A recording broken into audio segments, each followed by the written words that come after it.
So have you ever told yourself, I'm not good enough, it's too late for me, or who I am, I want to be more?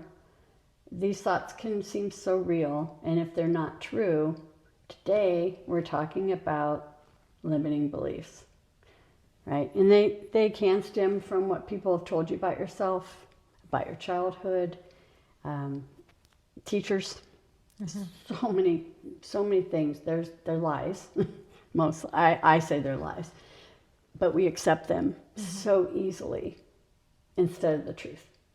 And that's why it is so important as parents and teachers to make sure that how we respond to kids is in an uplifting and encouraging way, because it really can affect what they think and feel about themselves, and it can influence and impact later their life forever, until they're ready to unpack all the lies that they've believed all their life, right?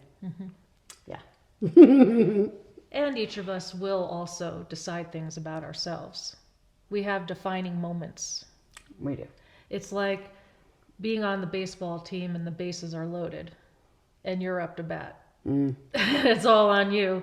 And if you hit a good hit, you can develop, that gives you evidence for positive things, right? But if you struck out and it's the last out, and you're going to probably feel bad about yourself, but it's how that's handled.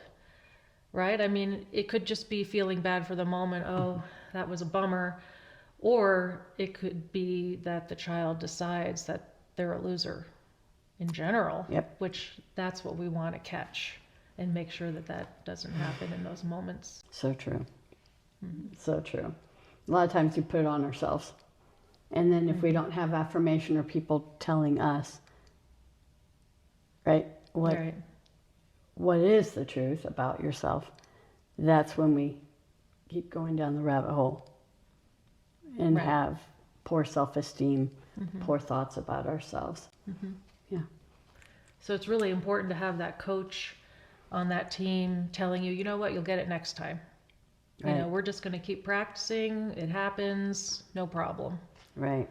Right. So hopefully we have a coach like that and a parent like that. I know. And a teacher. I know I did not. So what is so this is a great segue. It says, what is the difference between a limiting belief and just being realistic? Because you hear people saying, I'm just being realistic. Like it justifies whatever they are saying, right?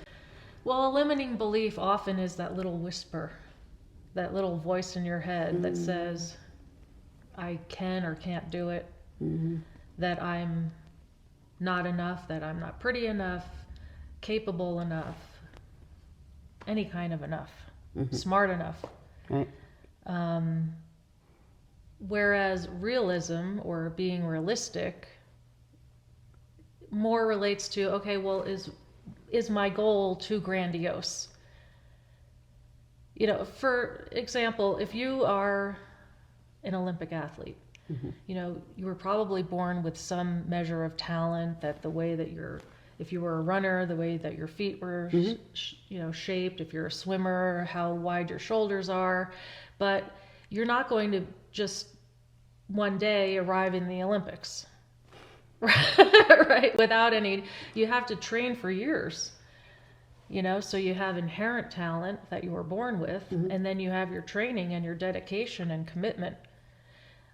So the realism might relate to, well, do I believe that I can be an Olympic athlete? Well, obviously we do have Olympic athletes, so somewhere you have to have a little bit of grandiose thinking that I can do this, and I can get there, and I'm going to win, right, and be the best in the world. And so there is a time and place for that. But if I don't do anything and I just sit on the couch and I'm like, yeah, I'm going to the Olympics, then that's probably not going to work, and that isn't realistic, right?